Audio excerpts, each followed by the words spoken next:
You know that feeling when your horse is like way too enthusiastic? Well, you're not sure if it's just enthusiasm, could be naughtiness, could be something else.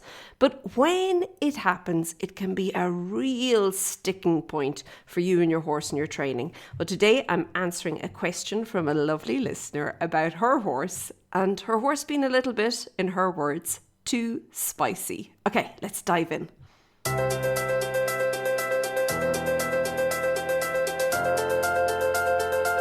Hey there, and welcome to the Daily Strides podcast. My name is Lorna Leeson. I'm an equestrian coach and trainer, and I work with riders both online and in person.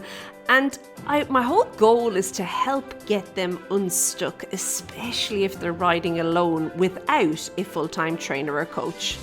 Okay, so I put out the call for questions, and whew, my goodness, did the questions come in? So we're going to start answering them each week. And of course, if you do have a question, you're more than welcome to send it on. I will definitely get to all of them in good time. So your question will definitely be answered. But what I want to talk about today is kind of give my 2 cents worth on a horse that is always spicy, okay? And I loved it when I read it. I was like, okay, that's great. I love spicy things, by the way.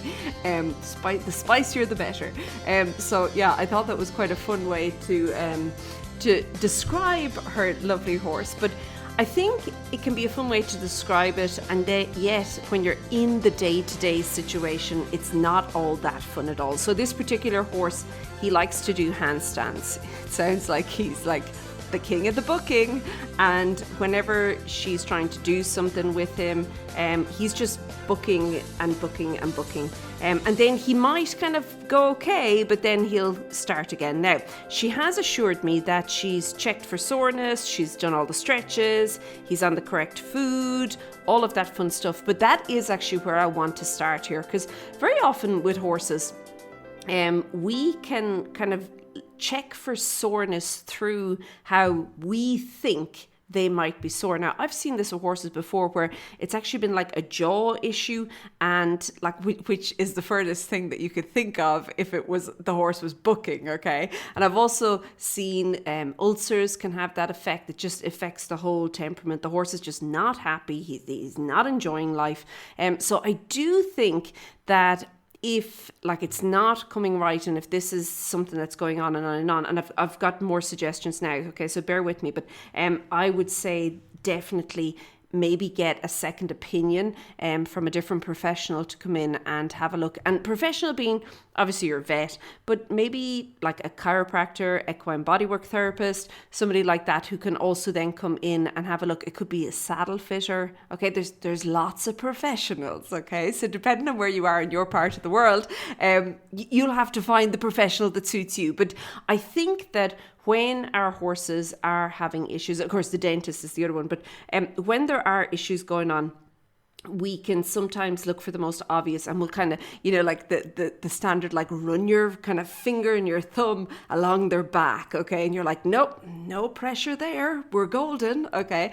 And meanwhile, there can be something else going on in another part of the body. So that is first and foremost, obviously, my first piece of advice that I would give, okay? I would then think about training, and if this is potentially a training-related issue, okay? Now, remember, we don't like to think of anything that our horse is doing that we don't want our horse to do as being something that potentially we have created, okay? So we've like really and truly, like, when you say, I'm developing my horse, yeah, you've developed him to do that, okay? So I do think that it sounds like maybe there's definitely a lot of work that needs to be done here on relaxation. A lot of riders don't want to hear that. They don't want to go back to the beginning. But by spending maybe a month or two going back there, you'll catch up so quickly, you won't even notice it. But being back there and being really, really diligent about those first steps, okay, and like what's going on with that. And if you're listening to this and you're like, okay, that could be my issue, I'm going to urge you to check out homeschoolingyourhorse.com, okay? So we're starting the next program in January. I'm so excited, but it was so good. But yeah, we're going to be doing that. So I would suggest you having a look at that. But it could just be, and again, people don't want to go back to the start, but maybe that's where you need to go to get forward. When you have any gaps in the training, okay, so when you're training your horse and there's something gone a bit wonky, okay, and you've got a gap with their like they don't understand a principle, or the principle was maybe not touched on correctly or something, okay. And remember, you don't ride like anybody else. You can ride similar to somebody, but you certainly do not ride like you have your own unique style, your own unique blend, your own unique way of riding. So it could also be that the horse just is not understanding what you are maybe trying to convey. And there's like this mismatch of expectations going on, okay? There could be like a lack of understanding, like he just doesn't understand, or he has in the past, maybe this expectation has been set up by a previous rider, or previous trainer, previous owner, whatever, okay? That something else must happen when maybe whatever sequence of events is leading up to the behavior that you're not happy with, okay? So you also need to understand that there is maybe a retraining element, or just actually going back and kind of filling in the gaps in the basic training to begin with, okay? And I would definitely say in this particular situation with the handstands, with them being super spicy and with just maybe the booking and all that, I would say it's relaxation that needs to go back and kind of work on the relaxation. I do think that's important. Okay, so the next thing that crossed my mind, and the reason it crossed my mind is because I have a horse here who's the exact same. She's just really enthusiastic. Okay, she is like, she's great until she sees something that's like, ooh, I like that. And for her, it's jumping. She loves jumping. And she just gets all wound up. She winds herself up. And it's not that she lacks relaxation, because you can manage the tension level within her, but she will kind of do a couple of handstands here and there, okay? She's just, and you can see it's just exuberance. It's like, yes, like this is so much fun, okay? And I think that sometimes we don't like to hear this, but sometimes there can be maybe our horse and how our horse maybe demonstrates their feelings, okay, and how they're like, they express themselves, okay, is a better way to say it. Maybe that doesn't gel with us, okay, and there could be a little bit of a mismatch with regards to the relationship and the partnership. Can it be worked on? Yeah, I think it can be, but I also think that you're going to have to, obviously, if this is the case, understand that that is part of who your horse is. So maybe if you're not willing to, I suppose, compromise a little bit, and obviously understanding that your horse just can't like run around on his front feet all the time, okay? He also needs to come to the party. But I do think that it is important to understand that some horses are maybe just enthusiastic and can express their enthusiasm in a way that maybe we're not that happy with, okay? So that's important also to understand there as well. Now, I would then from here begin kind of asking about the rider themselves, okay? Now, in this particular email that I got in, the rider didn't say anything about their riding, okay? Just that this was happening both on the lunge and also when he is being ridden, okay? So it's like an ongoing thing. And that's why I would maybe think that it could be one of the first three. So either there is something niggling there that's irritating him, or maybe that's downright uncomfortable and causing a lot of discomfort, okay? Or that it's a training issue, or that he's just enthusiastic, okay? But I would look at that. But then I would also then begin to question the rider. And again, with the rider, I think that we sometimes think that all horses are trained the same. That is not true. Any new horse that I've ever met and any new horse that I've ever come across, and not my own horses, but my own horses fall into this. I'm talking about any horse, okay? They've had interaction with other people other than me. And what I've said at the beginning about there being like this special blend, like you've got your own unique style, okay? You have to understand that your horse may not enjoy, may not understand, may not appreciate, may not care for, may not respect. You know, there's all these different things.